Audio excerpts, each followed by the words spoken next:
Marie est tellement importante, bien-aimés frères. Marie fait partie du plan de Dieu. Marie fait partie du projet de Dieu. Pour vous en convaincre, je voudrais que quelqu'un prenne dans sa Bible Galates chapitre 4, le verset 4. Marie n'est pas une femme ordinaire. Marie a en elle le Fils de Dieu. Le fait que nous ne soyons pas bien enseignés, ou le fait de croire ce que les gens disent, nous pousse à dénigrer Marie. Ce que les gens disent n'est pas la vérité, mais ça réduit la façon dont nous devons voir Marie. Marie fait partie du plan et du projet de Dieu. Ce n'est pas les catholiques qui imposent Marie. Ce n'est pas les catholiques qui valorisent Marie. Mais depuis de la pensée de Dieu, Marie a sa place et le projet de Dieu passe par Marie. Écoutez ce passage. Mais lorsque les temps furent accomplis, Dieu a envoyé qui? Son Fils, né de qui? D'une femme. Dieu qui est Dieu, il ne pouvait pas ouvrir le ciel et puis Jésus allait descendre. Il pouvait le faire. Il avait tous les schémas. Mais le schéma de miséricorde, le schéma que Dieu s'est lui-même choisi de façon souveraine, est le schéma de la petite Marie. Pour que nous soyons en train de dire Amen, pour que nous soyons en train de vivre la Pentecôte, il a fallu que le projet de Dieu passe par une femme. Dieu qui est si fort, pourquoi il n'a pas accouché Jésus directement? On allait comprendre, parce qu'il est Dieu. Mais pourquoi il passe par une femme? Parce qu'elle est importante, parce qu'elle a sa place. Tu peux nous le réciter, s'il te plaît?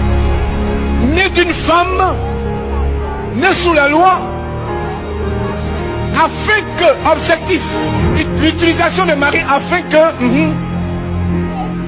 qu'il rachète ceux qui étaient sous la loi, afin que nous recevions l'adoption.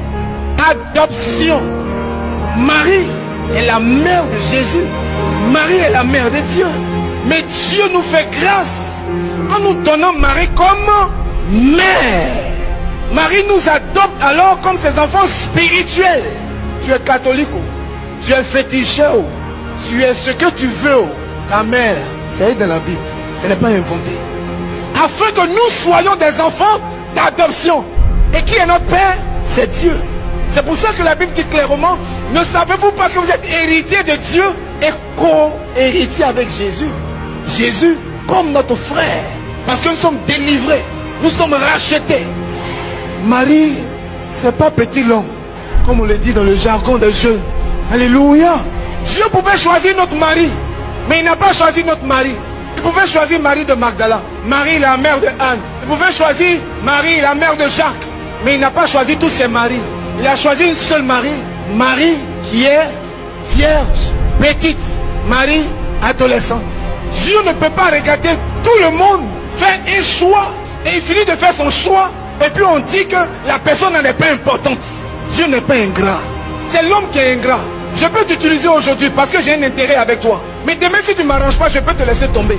Mais la pensée des hommes n'est pas la pensée de Dieu. Dieu ne peut pas utiliser Jésus juste pour donner Jésus au monde et puis on prend Marie, on dit bon, va au purgatoire là, ou bien va à l'enfer. Est-ce que tes yeux s'ouvrent un peu? Je veux que tu comprennes. Tu peux la dénigrer, tu peux ne pas l'aimer, mais elle fait partie du plan de Dieu. Et ce que je veux que tu comprennes aujourd'hui, tu ne peux pas accepter certains projets de Dieu sans accepter le premier projet de Dieu. Je ne sais pas si on se comprend. Tu pries, Seigneur, donne-moi la grâce de ça. Seigneur, donne-moi la grâce de ceci. Mais la grâce, ça vient de quelque part. Pourquoi on parle de grâce? Il a fallu que quelqu'un par son oui, Marie par son fiat, change le cours des événements. Ce n'est plus le règne, ce n'est plus le mérite, mais c'est l'aide de la grâce. Dieu qui fait grâce à qui il veut, comme il veut et quand il veut. Alléluia. Marie garde Dieu dans son cœur. 9 mois. Je la respecte cette femme. 9 mois. Sans dandiner, sans attirer le regard des gens sur elle. Dans la discrétion, mais dans la puissance. Elle avait Dieu en elle. La main de Dieu s'est emparée d'elle. La puissance de Dieu l'a infusée. Et l'enfant Dieu a commencé à pousser au-dedans d'elle. Elle connaît le Père, elle connaît le Fils, elle connaît l'Esprit Saint. C'est pour ça qu'on l'appelle l'épouse du Saint-Esprit. Si tu marches avec Marie, tu feras des exploits avec Dieu.